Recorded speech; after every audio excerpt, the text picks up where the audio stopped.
Donc pendant ce tutoriel, je vous propose, pendant les 20-25 minutes, de vous présenter à la fois une histoire vécue et de faire quelques apports théoriques sur la manière dont ça peut se passer lorsqu'on se retrouve en période de crise et que parallèlement on a envie, ou on est convaincu de vouloir faire du collaboratif ou un management coopératif.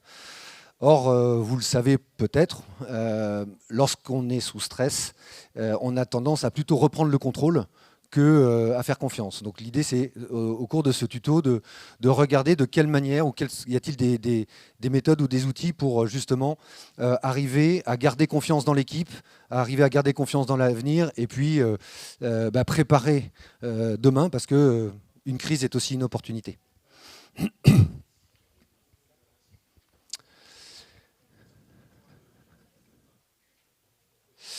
Donc, je m'appelle Xavier Médard, enchanté encore une fois. J'ai une entreprise qui s'appelle Sens & Co. On est basé à Rennes, Pontivy, Lorient et Nantes. Nous sommes aujourd'hui 10, presque 11, et on a mis en place un système de management extrêmement participatif. On est en train de lancer une démarche de cercle sociocratique, et donc notre intention est vraiment d'avoir cette équipe autoportée, où chacun est à la fois adulte et responsable dans les bons moments et puis dans les moments où c'est un petit peu plus dur.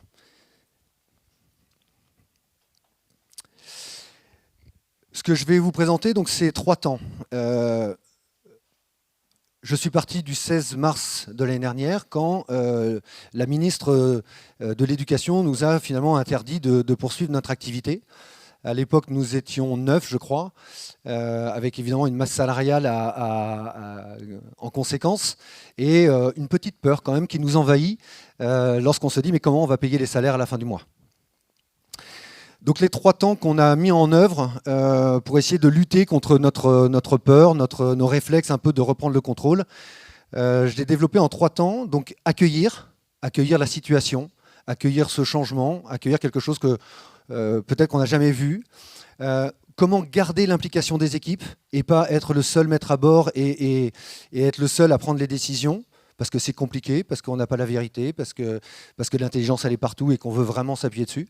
Et le 3e, c'est une fois qu'on a impliqué les équipes, comment on pilote, parce que dans ces zones de turbulence, il faut quand même que tous ensemble on se dise on va là et on va pas là-bas.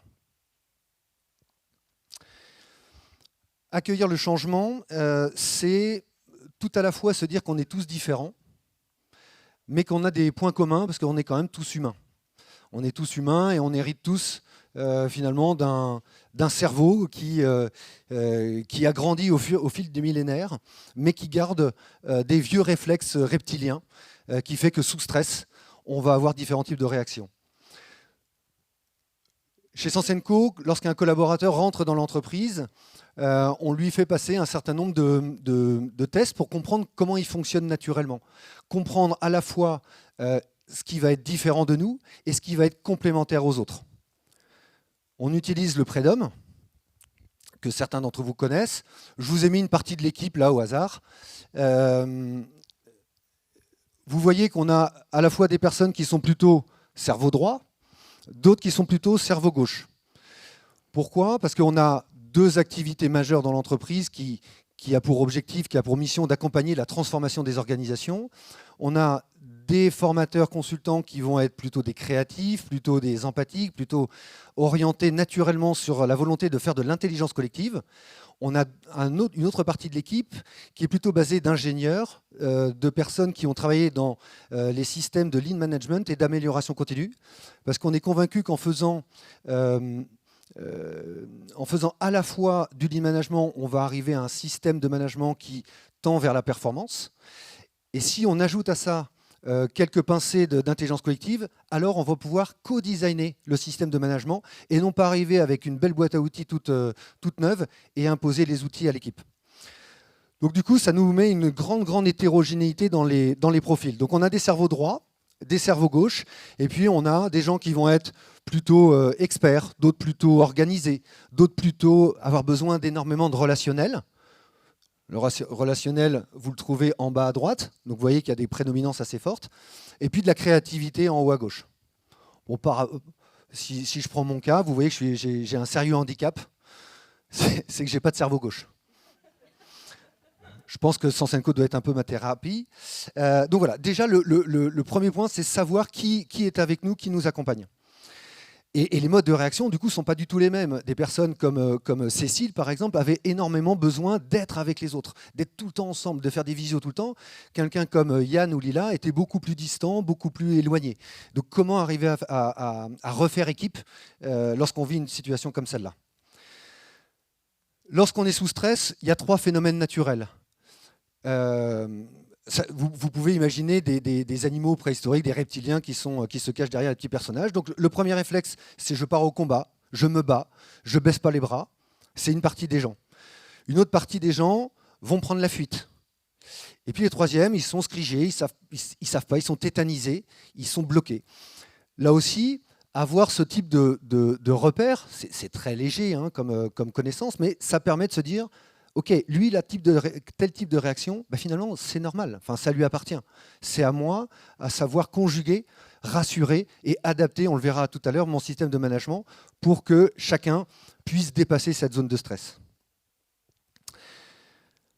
Enfin, lorsqu'on est dans une situation, quelle qu'elle soit, je suis parti de cette situation de crise, mais ça pourrait être n'importe quel autre changement que vous voulez mettre dans votre entreprise, dans votre organisation d'ailleurs, on se dit, tiens, on est là aujourd'hui, dans cette situation-là, et demain, on aimerait bien être là-bas. Et de manière simple, on se dit, bon ben voilà, on va faire une ligne droite et puis on va se retrouver là-bas sans trop de problèmes. Ça, c'est en théorie. Alors je suis désolé, on est sur du PDF, donc les différents temps vont être gommés. Mais grosso modo, au lieu d'avoir cette belle ligne droite, on va se retrouver avec une belle courbe. Une courbe qui ne va pas du tout partir vers le haut, elle va partir vers le bas. Elle va partir vers ce qu'on appelle la zone... Donc là, il n'y a pas de courbe. Je vais voir. Bon, il n'y a pas de courbe. Alors, je vais la dessiner. Donc, cette courbe-là qui part de la phase d'orientation, en fait, elle descend jusqu'à une phase de désorientation avant, peut-être, si le manager fait bien son travail, de repartir vers le haut. Ça, c'est vrai pour tout type de changement. Vous changez de téléviseur, de machine à laver, il est totalement possible qu'il y ait cette phase de désorientation. Mince, le menu n'était pas comme ça avant ou autre. Donc c'est pas pareil qu'avant. Et donc ça peut me faire perdre les pédales. Donc il y a 4 phases dans un changement. Et là aussi, il ne faut pas, à mon avis, prendre ça ou prendre les comportements de nos équipiers dans le jugement, en disant lui, il est contre, alors qu'il faudrait qu'il soit avec moi, je ne comprends pas, il m'en veut, etc. Non. En fait, ce sont des jalons. Ce sont des étapes clés dans un processus de transformation. Donc le manager doit adapter, encore une fois, son comportement ou créer des binômes qui vont pouvoir s'entraider pour remonter cette pente. Le rôle du manager, il est quoi? Donc là, on voit pas, c'est la zone d'orientation au départ, c'est le principal job du manager. Il doit fixer la destination. Il doit vendre, entre guillemets, pas du rêve, hein, là où il veut vraiment aller. S'il vend du rêve, ça va être déceptif et on sera largement au-delà et il y aura un écart entre ce que les gens vivront à la fin et ce qu'ils pensaient qu'ils trouveraient. Donc, mais par contre, il doit donner l'énergie. Il doit donner l'énergie comme si, par exemple, c'était une balle et que cette balle devait descendre dans le trou mais avoir suffisamment de force pour remonter jusqu'à la phase d'intégration. Donc ni trop ni trop peu, savoir doser ce qu'il doit faire véhiculer, ce qu'il doit véhiculer comme message vis-à-vis des collaborateurs. Donc la phase de toutes les attentions est cette phase de désorientation pour éviter que la boule ne reste coincée dans le bas. Une chose importante, c'est que cette phase de désorientation est propre à chacun. La manière dont chacun le vit, c'est propre à chacun. Donc elle va être plus ou moins profonde ou plus ou moins longue en fonction des individus. Donc là aussi, vous allez avoir dans l'équipe des personnes qui vont être des premiers de cordée et qui vont être capables de démarrer vers la phase de réorientation plus rapidement que d'autres. Et donc, à vous de faire en sorte qu'ils s'entraident et qu'ils se motivent les uns les autres pour dépasser cette zone de tous les dangers qui s'appelle la zone de désorientation. Plusieurs fois, je vous ai dit qu'il fallait adapter son système de management. Dans cette première étape qui est l'accueil de la situation, je vais faire un rapide panorama d'une matrice autour de finalement le management situationnel, c'est-à-dire quelle serait par exemple, le type de management que je dois avoir lorsque je suis dans ces phases-là. Pour faire de manière simple, dans le temps qui nous est imparti, on va avoir 4 manières de piloter: directif, persuasif, participatif et délégatif. Délégatif, c'est quand les personnes sont totalement autonomes, elles sont motivées et compétentes. Il y a les matrices, ouais. Ici, on a la motivation, ici, on a les compétences. Lorsqu'on est dans un système où on veut coopérer, il n'est pas du tout interdit d'être directif. Et ça, c'est souvent, je préfère tordre le cou à ça, parce qu'on dit, bah non, si je veux faire du coopératif, je n'ai pas le droit d'être directif. Non, si une personne est motivée, mais elle n'est pas compétente, parce qu'on l'a sortie de sa zone de confort, elle a une nouvelle mission ou autre, elle va avoir besoin que vous lui teniez la main. Elle va avoir besoin que vous ayez un management beaucoup plus précis, beaucoup plus régulier avec eux.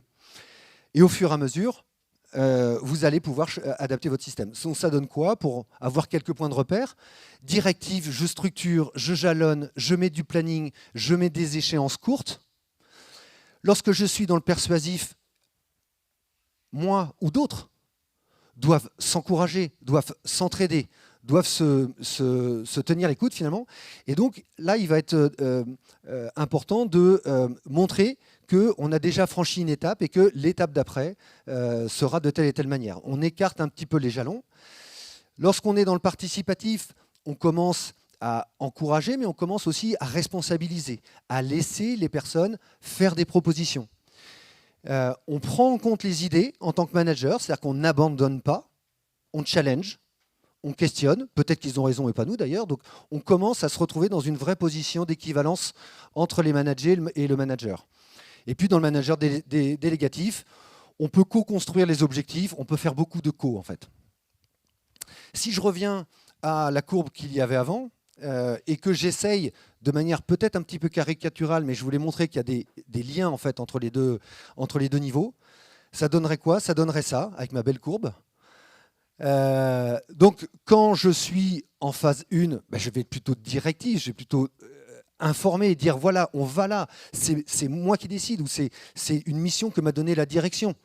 Donc on va là, et quelque part c'est pas négociable. En revanche, dans chacune des étapes, il faut que j'ai conscience de qui en est où et comment je vais me comporter avec chacune des personnes. Une petite précision, lorsque vous êtes dans des phases de changement comme ça prend beaucoup d'énergie. Évidemment, on sort de sa zone de confort, on est perturbé, il y a des turbulences, et ensuite on va reprendre ses habitudes. Une chose qui est importante, c'est qu'une fois que vous sortez de cette zone, que vous êtes dans une période d'intégration, il est important de laisser l'équipe retrouver un peu, recapitaliser de l'énergie avant de lancer un deuxième changement. Sinon, l'accentuation de la courbe sera sûrement largement supérieure. Voilà de manière très synthétique les grands principes qu'on peut relever sur cette notion d'accueillir. Donc, qui compose l'équipe? Qu'est-ce qui se passe dans un phénomène de peur, de stress ou de changement? Quelles sont les différentes phases que va probablement vivre l'équipe? Et ensuite, comment moi, manager, je m'adapte pour pouvoir accueillir et accompagner pour passer à l'étape d'après. Ça, c'est le temps accueillir. Le deuxième temps, c'est le temps d'implication. On travaille beaucoup, je vous en ai parlé, sur les outils d'intelligence collective. L'intelligence collective, ce n'est pas simplement mettre des intelligences individuelles dans la même salle et espérer qu'ils sortent quelque chose de vraiment nouveau. Ça va un peu plus loin que ça. Mettre des intelligences dans la salle, c'est quelque chose qu'on connaît depuis longtemps, ça s'appelle une réunion quelque part. Non, là, on va aller chercher beaucoup plus loin. Donc, je vais vous donner une clé de lecture et ensuite une illustration. La clé de lecture pour impliquer, donc on appelle ça la facilitation, faciliter l'intelligence collective. Donc il y a 3 phases. La première phase, je vais demander à chacun de noter ses pensées, de noter ses idées, de noter ses réflexions, mais il va les noter sur un bout de papier. Pourquoi? Ou un post-it. Pourquoi? Parce que autrement il y a l'influence du groupe. Et vous savez, quand vous faites un tour de table, les 2 premières idées sont intéressantes, puis après tout le monde dit « oui, moi je pense pareil ». Là, on veut vraiment que ça soit différent, parce que si tout le monde a la même idée, eh ben, c'est bien, parce que ça va permettre de renforcer en fait, l'idée de la première personne. Donc le premier temps, il est plutôt individuel, et on appelle ça un temps de divergence. On va ouvrir le champ des possibles des idées. Le deuxième temps, qui est un temps à très très forte valeur ajoutée, ça va être de dire, avec toutes ces idées que chacun va lire, que chacun va proposer et partager au collectif, alors il va se passer quelque chose, il va se passer une sorte d'alchimie qui va faire que de ton idée, ça me donne une idée. Et cette idée au carré ou au cube ou fois puissance 10, c'est une idée qu'on n'aurait pas eue tout seul. Le troisième temps, vu qu'on a du coup emmené beaucoup d'idées et qu'on a un objectif, on s'est dit qu'il fallait arriver avec un livrable à la fin, et ben il va falloir converger. Et pour converger, là aussi il y a des techniques, mais l'idée c'est de faire en sorte que le groupe elle-même accepte de ne pas aller au bout avec certaines des idées pour se concentrer sur l'essentiel. Donc voilà, de manière un petit peu schématique, ça donnerait quelque chose comme ça. Première phase, phase de divergence plutôt intellectuelle. Deuxième phase, une phase d'émergence, et la troisième phase, une phase de convergence. Je précise que lorsqu'on fait des ateliers d'intelligence collective, on peut très bien mettre plusieurs séquences sur la partie divergence et plusieurs séquences sur chacune des parties.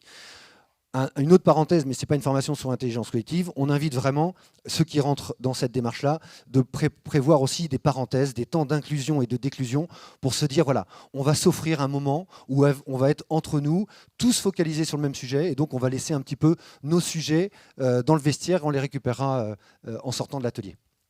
Je vais vous donner une illustration à travers le Vision Boat ou le Speedboat que certains d'entre vous connaissent. Pourquoi celui-là ? Il me semble qu'en période de crise, il est important de pouvoir permettre à l'équipe de poser ses émotions. Donc le Vision Boat, c'est un dessin. Alors là, on parle de facilitation graphique, c'est-à-dire comment un schéma peut être beaucoup plus sexy. Vous connaissez peut-être le SWOT.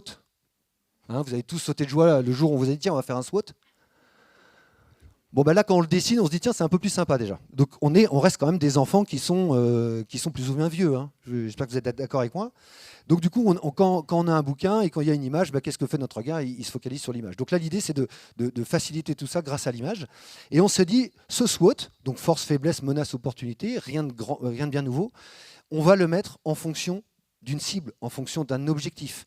Rappelez-vous la courbe, j'ai une destination, j'ai une cible, je peux très bien la poser ici et de dire, par rapport à ça, on va travailler ensemble. Ou alors je peux très bien dire, on va co-construire cette cible, en fonction de la situation, de vos envies, de la maturité, etc.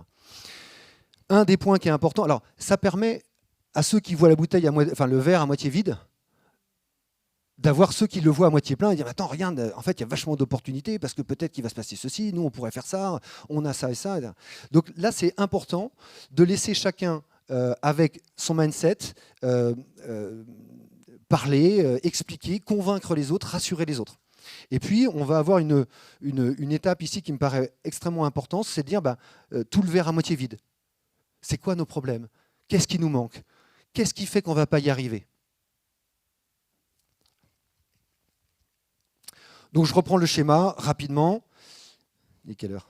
49. Je reprends le schéma rapidement, je vous l'ai fait de manière visuelle.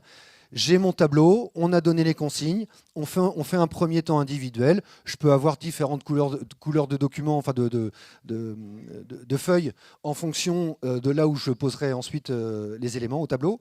Mais je fais cette phase individuelle. Ensuite, on se met en commun. Et c'est là qu'on va partager. C'est là que l'équipe va échanger, va se rassurer, va avoir des idées complémentaires. La troisième phase, eh bien, on va venir ne mettre au tableau, finalement, peut-être que les seules idées ou les seules choses qui aura obtenu la décision collective. Alors là aussi, on peut très bien mettre des gommettes pour faire des votes. Enfin, il y a tout un ensemble de choses. Je voyais que vous hochiez la tête. J'imagine qu'il y en a plein d'entre vous qui connaissent aussi ces méthodes. Je ne vais pas m'apesantir, mais je trouve que cette notion de Vision Boat peut être intéressante lorsqu'on lance une nouvelle démarche, mais aussi dans une situation de crise. Troisième temps.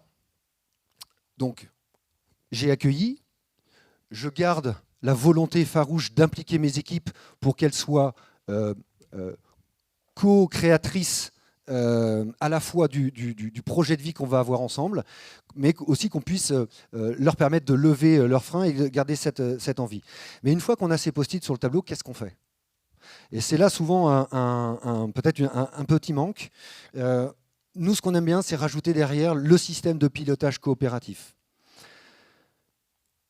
Là aussi, vous en avez peut-être entendu parler. On a tous peut-être des to-do list qui traînent dans tous les sens. Alors, vu que la to-do list ne marche pas, on va prendre un logiciel de to-do list. Ça va peut-être mieux marcher. Ah bah non, ça ne marche pas. Ah bah tiens, il y en a un nouveau qui est sorti. Bon, en fait, ce n'est pas que le logiciel le problème, c'est aussi nous.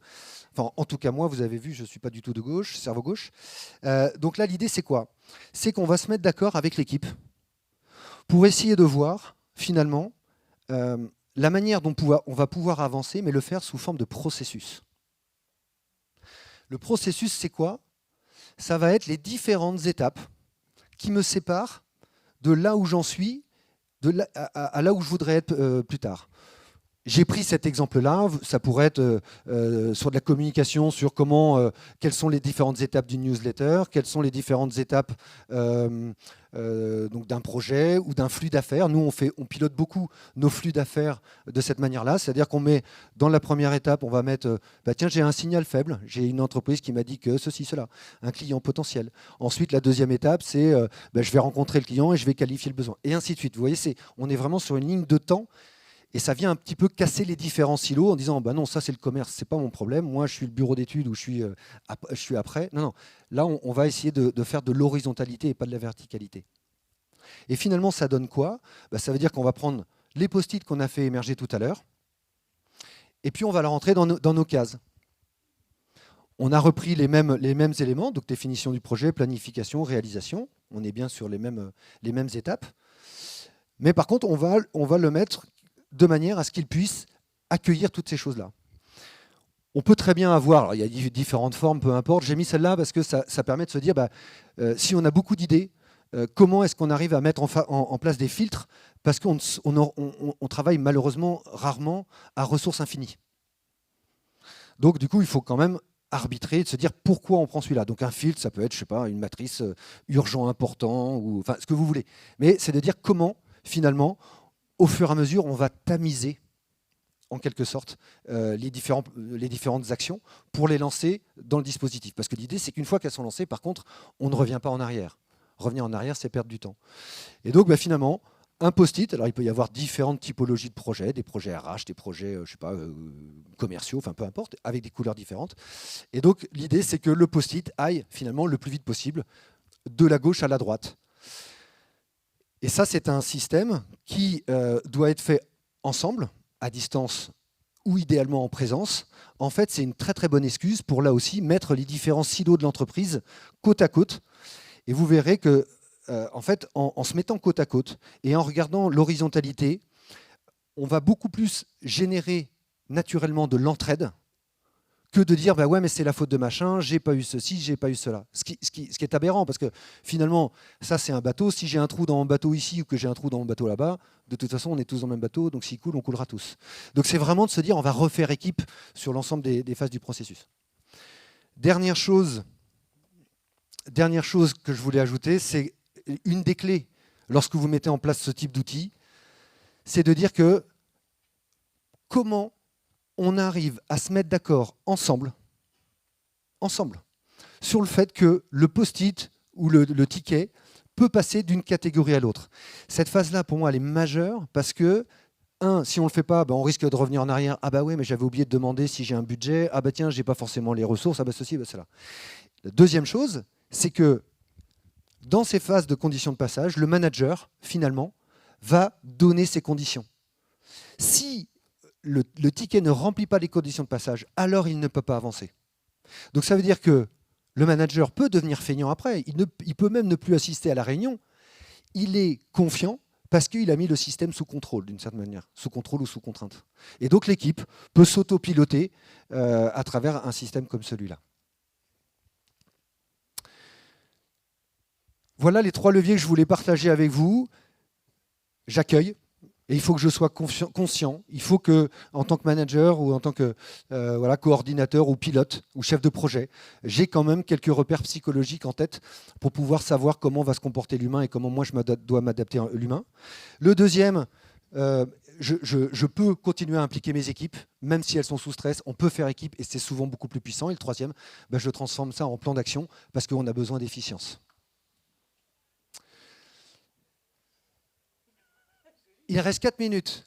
On va peut-être prendre 2 questions, 1 ou 2 questions, s'il y en a.